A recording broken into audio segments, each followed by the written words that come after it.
Hi, this is Rich and welcome to Wings, Wheels, and Wires. So, anyone who owns an EV and has used public charging knows that the location of the chargers sometimes is not great. It's an afterthought at best.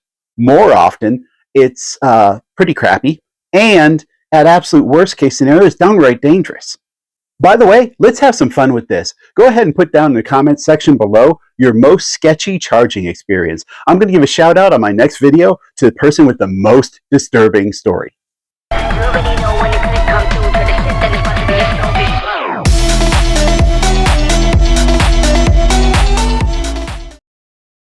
One improvised solution is to add EV charging to an existing gas station, which is a pretty good idea. Check out this video up here where I argue against somebody who is opposed to that idea. The problem is that while these stations are better than other charging options, they're still not ideal. And this is because these stations were not designed for EV charging. But what if there was a thing like a gas station that was actually designed to meet the needs of EV drivers? So what exactly would make this EV station different than just adding chargers to a regular gas station? Well, believe it or not, quite a lot, starting with the number of parking spaces and fueling spaces. While gas stations vary massively in size and design, the most basic design for a gas station is 4 to 12 pumps and an equal or greater number of parking spaces. Now, the reason for so many parking spaces is because ideally you would park there after you were done pumping gas so that you don't block the pumps. And also you need spaces for people who are there just to shop without getting gas. The EV service station, on the other hand, will have a larger footprint to allow for many charging spaces. It will, however, have relatively few non-charging parking spaces. The reason for this is while you still want some spaces for people who are there to purchase things without fueling up, the majority of your customers will be people who are charging their vehicles. And because of the longer charge time of electric vehicles versus getting gas, they'll have plenty of time to go in, shop, eat, relax for a little while they're filling up, and then be able to leave. The next difference is the shopping. Your average gas station will have some hot food options, lots of beverage options, and some prepackaged snacks. Basically things you can eat on the go, right? Now, you'll also have maybe some sundries and souvenirs. Our EV service station, on the other hand, will probably have a slightly larger setup that more closely resembles a small grocery store. You'll still have all the same options as a gas station, but you'll probably also want to add some healthier options to match the sensibilities of some EV drivers, like fruit, salad, and vegan options. Additionally, it would have a large selection of fresh and frozen meal options. You see, people charging their cars would have the time and opportunity to have a sit-down meal while they wait for their charging. This actually saves time because you don't have to make a separate stop to get food. Speaking of seating, that takes us to the last big difference, which is someplace to sit. Your average gas station has no sitting at all, and if it does, it's a bench outside of the gas station. An ideal EV charging station would have seating indoors in a climate-controlled setting for you to relax, and tables if you want to eat or telework. So this is the ideal EV charging station. Let me know if I missed something, if you think there's something different that it should have down below. And now there is a company that offers something like that called Rove Charging. So I recently got a chance to visit their first location in Santa Ana, California. Now let's see how they match up with my ideal charging station. If you are enjoying this video, please hit that like button down below. While you're down there, hitting the subscribe button would greatly support the channel. And, of course, don't forget to hit the bell notification icon so you don't miss any upcoming videos. And stand by to the end of the video to hear my new subscriber shoutouts. At this point, it's very important for me to point out that this is my independent impression as a paying customer. Rove has not paid me for my opinion. Though, hey, Rove, if you're listening and you want to pay me for my honest opinion, I will happily take your money. This station has about 5 regular parking spaces and then 40 DC fast charging spaces, 24 of which are Tesla superchargers. In addition, they have 14 CCS chargers and 2 CHAdeMO chargers on their proprietary payment system.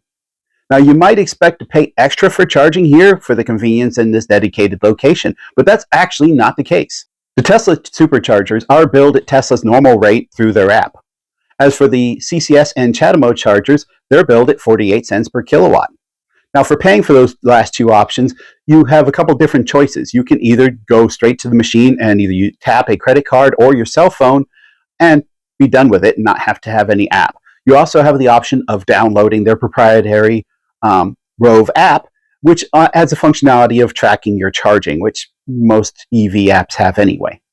The app also has some other features like checking charger availability and directions to their locations. Now, right now, that's pretty minimally useful as there's only the one location in Santa Ana, California, but they are in the near future planning on opening locations in Costa Mesa and Corona and other ones after that, hopefully.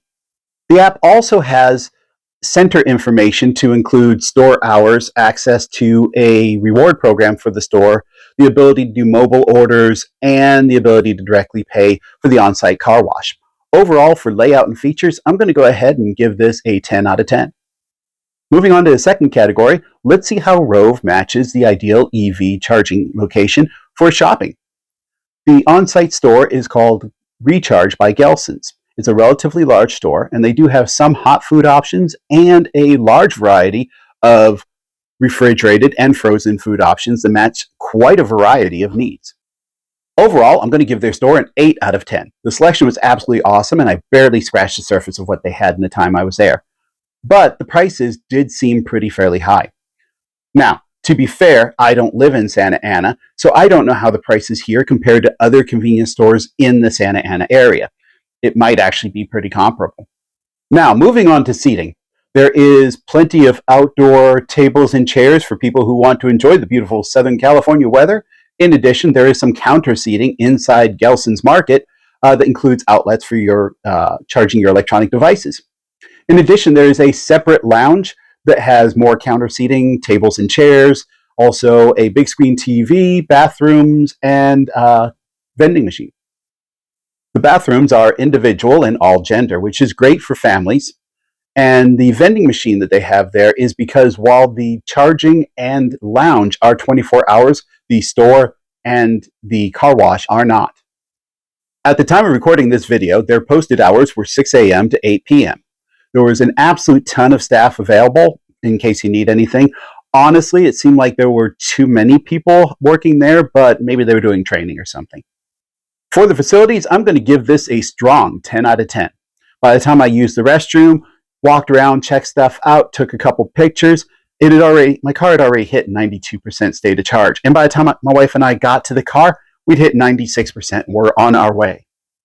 So in conclusion, I very much enjoyed using this charging location, and it will absolutely be a regular part of my charging routine anytime I pass through the Los Angeles area. But hey, comment down below. For folks who watch this video, what's your impression of this place? Are you interested in checking it out? And for people who have actually used this station, what was your experience like? Thanks for watching. Next up is my subscriber shout out, and here's another video that you really ought to check out. And now it's time for the subscriber shout outs. If you'd like your own shout out, all you have to do is subscribe to the channel and either make sure your name is visible or put in the comments down below that you subscribed. Ivaldez Mac, Elijah Alexander, Ray Caldell,